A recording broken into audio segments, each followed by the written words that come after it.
Hello students, આપણે આપણા chapter 8 માં આગળનો ટોપિક જોઈશું પૃથ્વીની સપાટીથી નીચે ગુરુત્વ પ્રવેગ. લાસ્ટ થિયરીમાં આપણે પૃથ્વીની સપાટીથી ઉપર ગુરુત્વ પ્રવેગ જોયો હતો, બરાબર. હવે પૃથ્વીની સપાટીથી નીચે ગુરુત્વ પ્રવેગ જોવાનો છે. તો એના માટેની ફિગર જે તમે આગળની થિયરીમાં ડ્રો કરી છે એના જેવી જ છે. ફરક શું આવશે?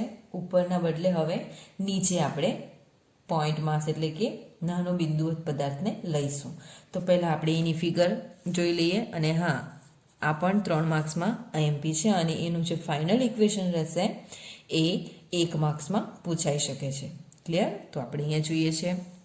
પહેલાં આપણે ફિગર ડ્રો કરી લઈએ, બરાબર. તો આ આપણી પૃથ્વી છે, પૃથ્વીનો ગોળો છે, બરાબર. આ પૃથ્વીનો ગોળો છે જેની આ બહારની સપાટી છે. હવે આ એનું કેન્દ્ર, આ એનું શું છે? તો કેન્દ્ર છે, બરાબર. હવે પૃથ્વીની સપાટીથી નીચે એટલે કેટલું નીચે? તો આપણે કંઈક ધારવું પડે. ધારો કે ઉપર હતું તો એચ જેટલું ઉપર હતું, બરાબર. હાઈટ એટલે એચ ઉપર આવે, બરાબર. તો નીચે એટલે અંદરની તરફ, ઊંડાઈએ, પૃથ્વીની અંદર ઊંડાઈ માટે ઇંગ્લિશ શબ્દ છે ડેપ્થ, બરાબર. તો એનો ડી આપણે લેશું. તો પૃથ્વીની સપાટીથી ડી જેટલી ઊંડાઈ એટલે કે ધારો કે આટલી મેં ઊંડાઈ લઈ લીધી છે. તો અહીંયાથી આપણે ઊંડાઈ બનાવી દઈએ એની. તો કંઈક આ રીતની તમારી ફિગર બનશે, બરાબર. એટલે પૃથ્વીની જે આ છે પૃથ્વીની સપાટી, બરાબર. આ છે તમારી પૃથ્વીની સપાટી. આ પૃથ્વીની સપાટી છે અને એનાથી આ જે છે આટલી સ્મોલ ડી જેટલી ઊંડાઈ છે. ડેપ્થ કહેવાય એને, બરાબર, ઇંગ્લિશમાં. તો ડી જેટલી ઊંડાઈએ એક બિંદુવત પદાર્થ એમ રહેલો છે. એટલે આકૃતિ પરથી તમે ઇઝીલી વાક્ય લખી શકો છો કે આકૃતિમાં દર્શાવ્યા મુજબ પૃથ્વીની સપાટીથી ડી જેટલી ઊંડાઈએ એક એમ દળનો બિંદુવત પદાર્થ આવેલો છે. અથવા તો વિચારો. ચાલો લખતા જ જઈએ ને આપણે. આગળના જેવી જ છે થિયરી, બરાબર. ફક્ત શું બદલાયું છે? આકૃતિમાં ઉપર અને ઉપરના બદલે નીચે હવે તે રીતના ચેન્જ થયું છે. ક્લિયર? તો આકૃતિમાં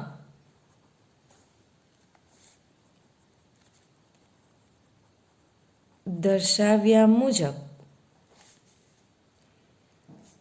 પૃથ્વીની સપાટીથી સ્મોલ ડી જેટલી ઊંડાઈએ એક બિંદુવત પદાર્થ એમ આવેલો છે. અથવા તો વિચારો, બરાબર. ચાલો હવે તમે જોશો આકૃતિમાં. તો પૃથ્વીનું આ કેન્દ્ર, તો પૃથ્વીનું કેન્દ્રથી લઈને પૃથ્વીની સપાટી સુધીનું ટોટલ અંતર કેટલું? તો આર ઈ જ લઈશું આપણે, બરાબર. તો પૃથ્વીની ત્રિજ્યા આર ઈ છે. પૃથ્વીની ત્રિજ્યા તો આર ઈ જ છે, બરાબર. હવે જોશો તો જ્યારે આપણે પેલી ફિગર જોતા હતા હાઈટવાળી જોઈએ તો કેન્દ્રથી આટલું અંતર આર ઈ છે જ, બરાબર. અને એચ જેટલી હાઈટ પર હતો, બરાબર. અહીંયા બિંદુવત પદાર્થ હતો. તો અહીંયાથી લઈને અહીંયા સુધીનું ટોટલ ડિસ્ટન્સ કેટલું મળેલું આપણને? આર ઈ પ્લસ એચ જેટલું મળેલું. તો તમે આ કેસમાં જુઓ, અહીંયા શું છે? તો કેન્દ્રથી સપાટી સુધીનું અંતર શું છે? તો આર ઈ છે. પણ એમાં જ્યાં તમારો બિંદુવત પદાર્થ રહેલો છે તે ક્યાં છે? તો આ પોઈન્ટ પર રહેલો છે. એ તમને બીજું જે લાઈન દેખાય છે, બીજો ગોળો જે દેખાય છે એના ઉપર રહેલો છે. તો તમારું ટોટલ ડિસ્ટન્સ અહીંયા સુધીનું જ થશે, બરાબર. એટલે અહીંયા સુધીનું કેટલું આવશે? કોઈને આઈડિયા આવે છે કે કેન્દ્રથી લઈને સપાટી સુધીનું ટોટલ અંતર શું છે? આર ઈ છે. પણ સપાટી પર આ પૃથ્વીની સપાટી પર પદાર્થ નથી. ક્યાં છે? અંદરના ગોળા પર છે. એટલે કે આટલું અંતર શું છે? તો તમારું ડી છે. એટલે આટલું અંતર ટોટલ આરીમાંથી શું થઈ જાય? માઇનસ થઈ જાય. એટલે તમને અહીંયા અંતર શું મળે? અહીંયાથી આટલું અંતર એ આરી માઇનસ ડી મળે. ખ્યાલ આવે? તો આપણે લખીશું અહીંયા પૃથ્વીના કેન્દ્રથી એમ દળના બિંદુવત પદાર્થ સુધીનું કુલ અંતર શું થશે કે કેન્દ્રથી લઈને અહીંયા સુધીનું ટોટલ અંતર આરી છે, જે પૃથ્વીની ત્રિજ્યા બને છે, બરાબર. પણ પદાર્થ ક્યાં રહેલો છે? આ બીજો જે ગોળો દેખાય છે ત્યાં તેના પર રહેલો છે. એટલે આટલું તમારું જે ડી જેટલું જે અંતર છે એ શું થઈ જાય? માઇનસ થઈ જાય. તો એ તમને મળશે શું? આરી માઇનસ ડી છે. ખ્યાલ આવ્યો? સેમ આપણે લખ્યું છે પહેલી થિયરી જેવું જ. ચાલો હવે શું, તો તમારે અહીંયા એક વસ્તુ ઇમેજિન કરવાની છે કે આ જે છે, આ પૃથ્વીની જે સપાટી છે એ બહારની સપાટીને આપણે મોટો ગોળો તરીકે લઈશું. શું? મોટા ગોળા અથવા તો પૃથ્વીની સપાટી છે આપણે, બરાબર. મોટો ગોળો અથવા તો અહીંયા ભૂલ થઈ છે, મોટા ગોળા અથવા તો પૃથ્વીની સપાટી. અને આ જે છે આપણે નાનો ગોળો લઈશું, નાના ગોળા માટે નાનો ગોળો, બરાબર. હવે નાનો જે ગોળો છે, નાનો એટલે એને સ્મોલ કહેવાય ઇંગ્લિશમાં, બરાબર. તો એનું દળ માટે આપણે સાઇન વાપરશું MS, કેપિટલ MS. નાના એટલે માસ ઓફ સ્મોલ બોલ, એટલે કે નાના દડાનું નાના બોલનું નાના ગોળાનું દળ. અને આ છે ME, પૃથ્વીની સપાટીનું દળ રહેશે ME, બરાબર. ખ્યાલ આવે છે? ક્લિયર થયું? આ મોટા ગોળાનું દળ ME, નાના ગોળાનું દળ MS. ક્લિયર? ચાલો, આઈ થિંક તમને યાદ રહી ગયું હશે. તો હવે આપણે એમાં આગળ જોઈએ. તો હવે એક વસ્તુ આ થિયરીમાં તમારે યાદ રાખવાની છે, તે છે પૃથ્વીની ઘનતા, બરાબર. ઘનતા તમારે યાદ રાખવાની છે. એમાં ફક્ત આ એક્સ્ટ્રા એક સ્ટેપ છે જે તમારે યાદ રાખવાનું છે. તો ધારો કે પૃથ્વીની ઘનતા રો છે, પૃથ્વીની ઘનતા રો છે. તો રો બરાબર શું થાય? તો રો બરાબર દળ ભાગ્યા કદ, બરાબર. રો બરાબર શું થાય? દળ ભાગ્યા કદ. હવે દળ તો છે એમ છે, બરાબર. અહીં બંનેના દળ તમને આપેલા છે, મોટા ગોળાનું અને નાના ગોળાનું, પણ એ આપણે પછીથી જોઈએ. તે પહેલાં દળ ભાગ્યા કદ જે છે, તો કદ તમારી પાસે, તો કદ કેવી રીતે આપણે નક્કી કરીશું? તો અહીંયા તમારી પાસે જે ગોળો છે એ કેવો છે? રાઉન્ડ શેપમાં છે. તો ગોળાકાર માટેનું કદ શું થાય? 4/3 પાઈ આરનો ક્યુબ થાય છે અહીંયા, બરાબર. એનું કદ રહેશે. રો ઇઝ ઇક્વલ દળ ભાગ્યા કદ. ઇક્વેશન નંબર 1 આપો આને, બરાબર. આ મેઇન એની ઘનતા મળી ગઈ છે. હવે જે ઘનતા છે, ટોટલ તો આખી એ પૃથ્વી જ છે, પણ પૃથ્વીમાં એ પદાર્થ નીચે હોવાથી, સપાટીથી નીચે હોવાથી બે ભાગ અહીંયા પડેલા છે, નાનો ગોળો અને મોટો ગોળાની રીતે આપણે લીધું છે. તો હવે આપણે અહીંયા લખીશું નાના ગોળા માટે, બરાબર. કોના માટે? તો નાના ગોળા માટે. તો નાના ગોળાની ઘનતા, ચાલો, નાના ગોળાની ઘનતા શું થશે? કોઈ મને જણાવશે? નાના ગોળાની ઘનતા રો બરાબર શું થશે? તો MS ભાગ્યા 4/3 પાઈ, અને ડિસ્ટન્સ R જે છે, અંતર કેટલું થશે? બોલો. આના પરથી જ આપણે લખવાનું છે, નાના ગોળાની, એટલે કે આપણે આના માટે અત્યારે લખતા છે, પછી મોટા ગોળા માટે લખીશું, સરખું જ આવશે, બરાબર. પણ 4/3 એનું કદ જે છે 4/3 પાઈ R ક્યુબ. હવે R એટલે અંતર, એટલે ત્રિજ્યા. તો અહીંયા જુઓ, નાના ગોળાની ત્રિજ્યા કેટલી થાય છે ટોટલ? પૃથ્વીના કેન્દ્રથી M દળના બિંદુવત પદાર્થ સુધીનું કુલ અંતર. અહીંયા સુધીનું કુલ અંતર જે છે તમને શું મળે છે? RE minus D. તો તમારી અહીંયા ઘનતામાં શું આવશે?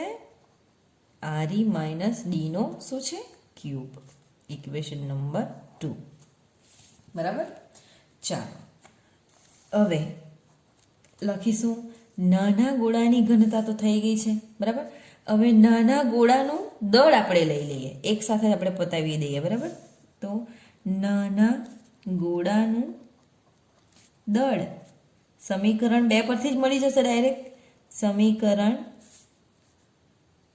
2 પરથી, ચાલો, નાના ગોળાનું દળ સમીકરણ 2 પરથી શું થશે? તો MS ને સબ્જેક્ટ બનાવો. MS બરાબર સ્મોલ છે, હા, આ S એટલે સૂર્ય માટે એવું કંઈક નથી, સ્મોલ છે એટલે નાના ગોળાનું દળ છે. તો આ બરાબર શું થશે? 4/3 પાઈ RE માઇનસ ડીનો ક્યુબ અને રો શું થઈ જશે? ગુણાકારમાં આવી જશે, રો. Equation number 3. ક્લિયર? તો આ તમને ઇક્વેશન અહીંયા મળી જાય છે. હવે આ જે છે એમએસ એ નાના ગોળાનું દળ થયું. તો દળ છે એને આપણે નાના ગોળા માટે લખી દીધું. તો હવે મોટા ગોળા માટે તો ડાયરેક્ટ મળી જશે તમને. હવે એને શોધવાની જરૂર નથી. આપણે ઘનતા લઈએ પછી દળ શોધીએ, ડાયરેક્ટ કરવાની જરૂર નથી. બરાબર? અલગ અલગ લખવાની જરૂર નથી. હવે આપણે ડાયરેક્ટ લઈ લઈશું. તો અહીંયા આપણે લઈ લઈશું મોટા ગોળાનો દળ. તેવી જ રીતે શું આવશે? તેવી જ રીતે મોટા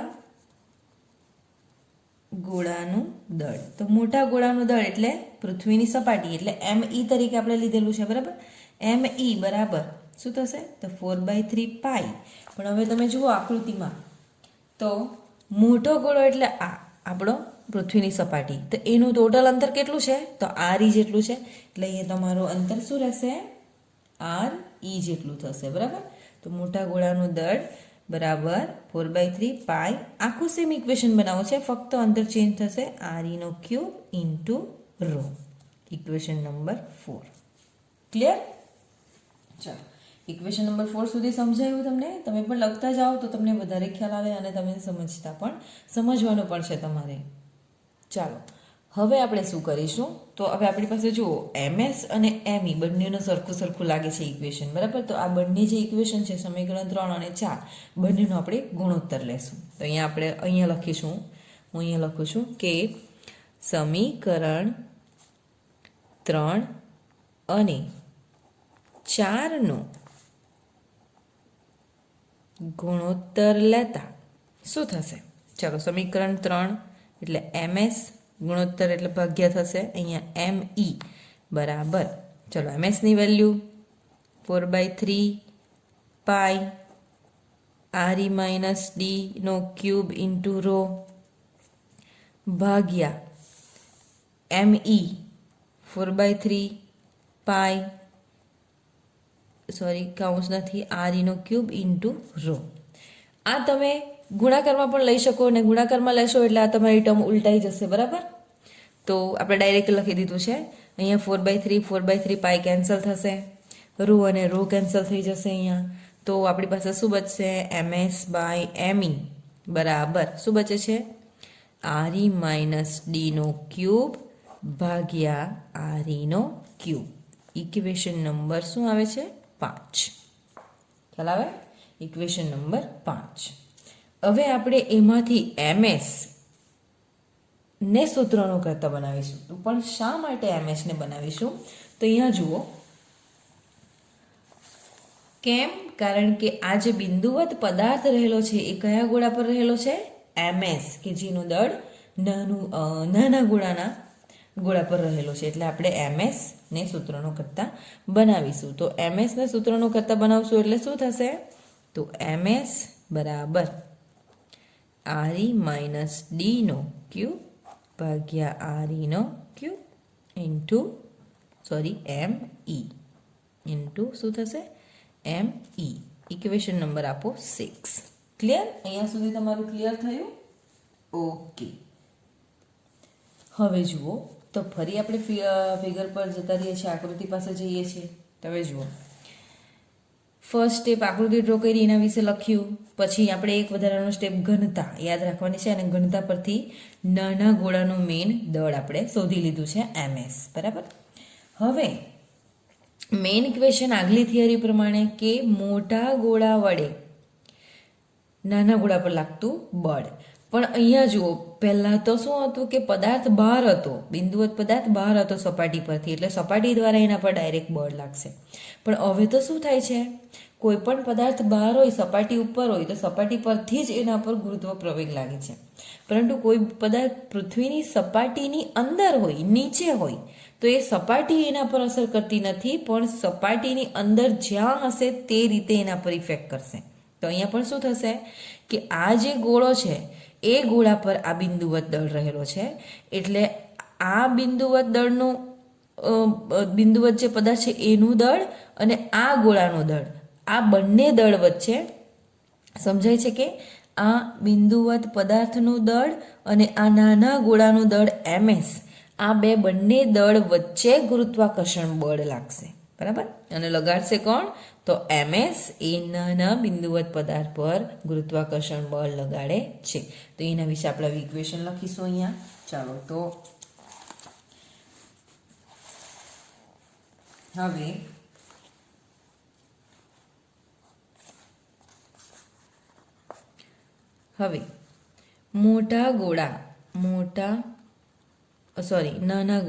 નાના ગોળા ms દ્વારા બિંદુવત પદાર્થ પર લાગતું ગુરુત્વાકર્ષણ બળ શું થશે? તો F, અને કેટલી હાઈટ પર મળે છે લાગતું ગુરુત્વાકર્ષણ બળ? કેટલી ઊંડાઈએ મળે છે?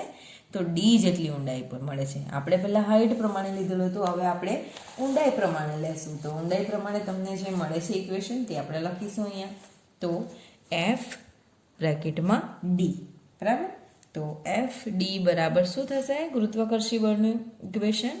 તો G ms દ્વારા લાગે છે અને કોના પર લાગે છે? સ્મોલ m પર. અને અંતર શું છે તમારું? એ તો re માઇનસ ડી નો સ્ક્વેર આવશે, બરાબર. re માઇનસ ડી નો સ્ક્વેર એટલું અંતર છે તમારું, બરાબર.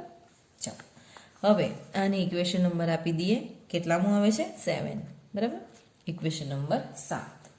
ચાલો હવે આગળ આપણે જોઈ ગયા તેમ કે ચલો હું અહીંયા જ આકૃતિ ડ્રો કરી દઉં છું, બરાબર. આપણે વારંવાર પેજ ખસાડવાનું થાય એના કરતાં કે અહીંયા તમારો બિંદુવત પદાર્થ છે, બરાબર, m દળનું, અને આ છે કેન્દ્ર, આ ms અને આ me છે, બરાબર. ચાલો હવે શું? તો આ જે ms છે, આ પૃથ્વીનો જે ગોળો છે, નાનો ગોળો છે, એ આના પર બળ લગાડે છે, બરાબર. બળ લગાડે છે એટલે કોઈ પણ પદાર્થ પર બળ લગાડે એટલે શું? તો પદાર્થ ગતિમાં આવે. પદાર્થ ગતિમાં આવે એટલે પ્રવેગ ઉત્પન્ન થાય. ગતિમાં આવે એટલે સ્થિરમાંથી ગતિમાં, એટલે વેગ બદલાયો એટલે શું મળે? પ્રવેગ મળે. પણ અહીંયા કયો મળે છે? ગુરુત્વાકર્ષણ બળના લીધે ગુરુત્વાકર્ષી પ્રવેગ મળશે તમને, બરાબર. ચાલો તો આપણે આ ઇક્વેશન લખીશું.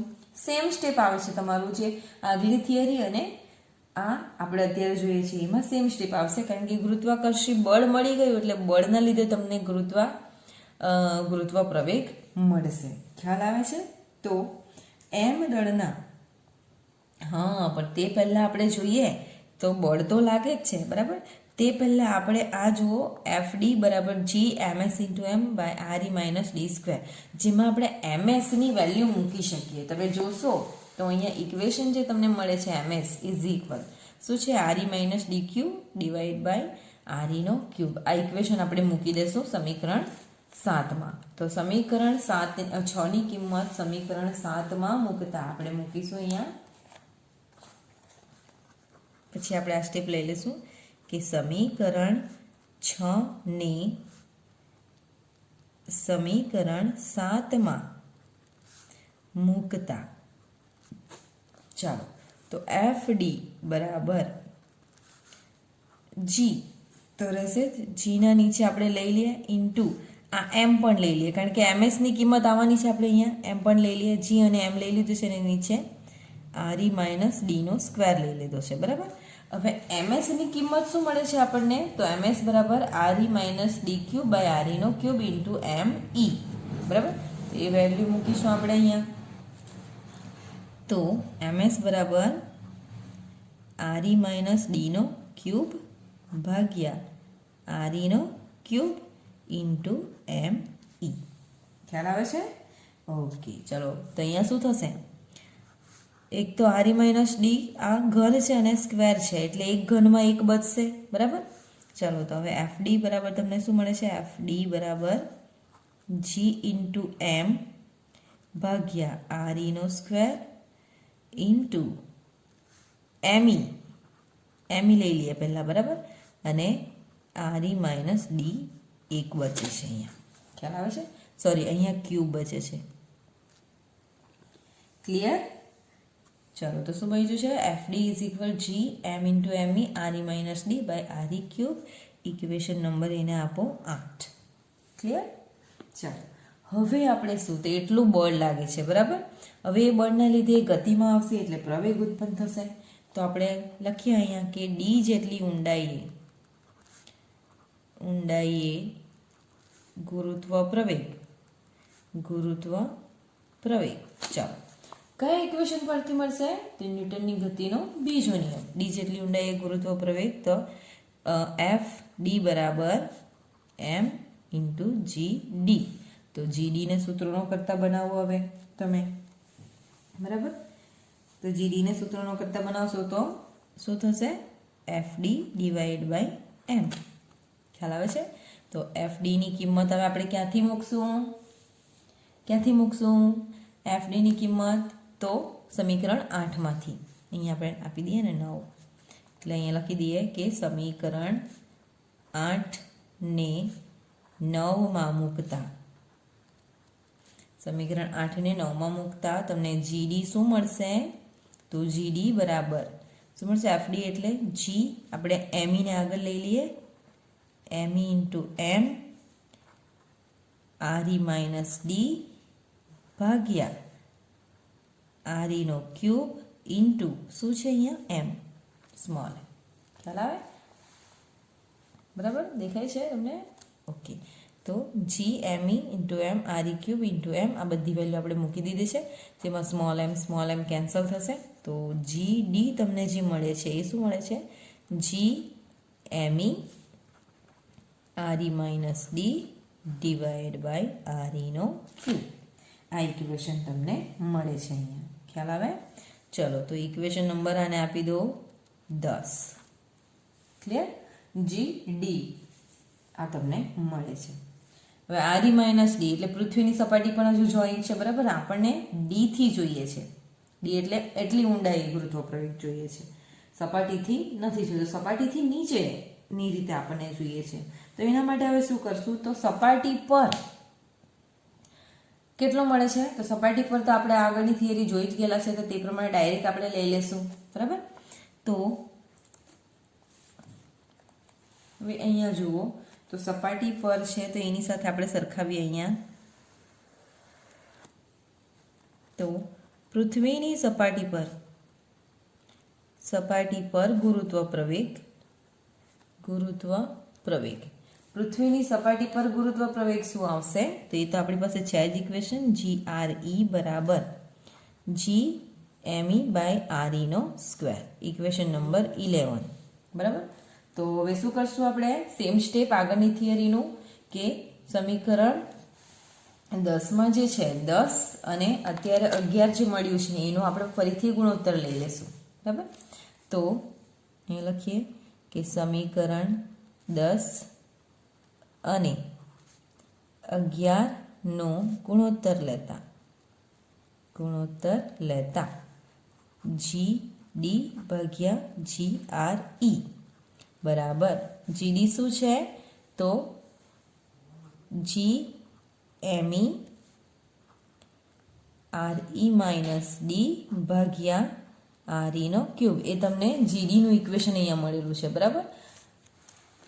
અને ગુણ્યા G R E into G M E નું ઇક્વેશન શું છે તો ગુણ્યા આર ઈ નો સ્ક્વેર ઉપર જશે ભાગ્યા જી એમ ઈ નીચે આવશે. ક્લિયર? ચાલો તો હવે જીએમઈ અને જીએમઈ કેન્સલ થઈ જાય.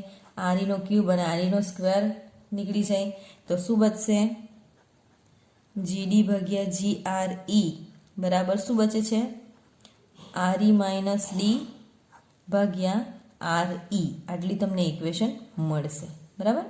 કારણ કે આ સ્ક્વેર છે અને આ ક્યુબ છે એટલે આ ઉપર ઉડી જાય અને નીચે એક વધે છે. ક્લિયર? તો આ ઇક્વેશન તમને મળે છે. ઇક્વેશન નંબર 12 આપી દો આને.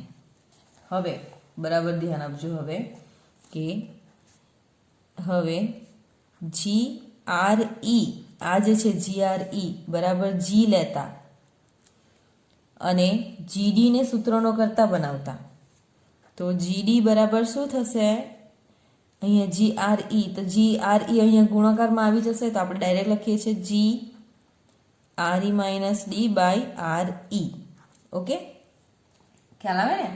ચાલો હવે શું કરશું તો સેમ આપણે આગળ જે રીતના કર્યું છે કે ડી જે છે આ ઇક્વેશનમાં ડી છે એને RE વડે ગુણતા અને ભાગતા અહીં લેવાનું છે. હવે ડીને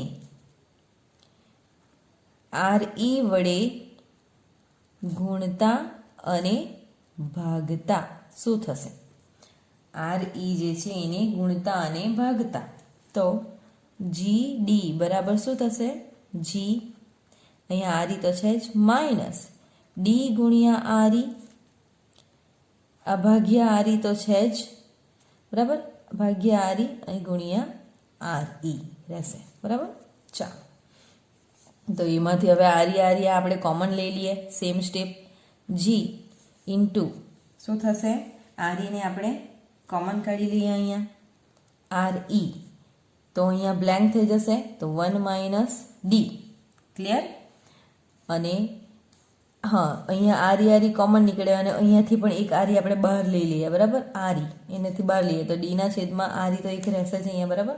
અથવા હા અહીંયા RE કરીને તમે કોમન લઈ લો અને નીચેથી પણ RE એક કોમન લઈ લો બરાબર. એટલે તમારી પાસે ડી ને જેનાથી ભાગેલો છે એને રહેવા દો કારણ કે અહીંયા ઉડાવવાના નથી આપણે બરાબર. તો જ આપણું ઇક્વેશન બેસે છે. તો હવે તમને શું મળે છે? ઇક્વેશન આ અને આ કેન્સલ થઈ જાય છે.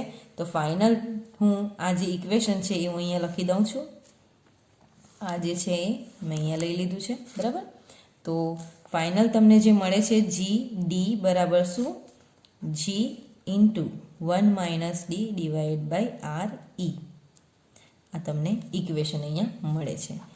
કયું? તો પૃથ્વીની સપાટીથી નીચે ગુરુત્વ પ્રવેગ તો ડી જેટલી ઊંડાઈએ ગુરુત્વ પ્રવેગ કેટલો છે? તો G into 1 minus D by RE જેટલો તમને મળે છે બરાબર. એટલે કે જેમ તમે એનો મતલબ શું? ઘટાડો થાય છે અહીંયા કે જેમ તમે પૃથ્વીની સપાટીથી ઊંડાઈ તરફ જતા જાઓ તેમ તમારો ગુરુત્વ પ્રવેગ જીનું મૂલ્ય ઘટતું જાય છે. સેમ તમે જેમ એચ જેટલી હાઈટમાં ઉપર જતા જાઓ તેમ પણ તમારું ગુરુત્વ પ્રવેગ ઘટતો જાય છે. એટલે આ વસ્તુ યાદ રાખવાનું. આ તમારું ફાઇનલ ઇક્વેશન છે, ઇક્વેશન નંબર 13. ક્લિયર? તો થિયરી ધ્યાનથી જોવી, લખવી, સમજવી અને પછી પ્રેક્ટિસ કરવી. Thank you.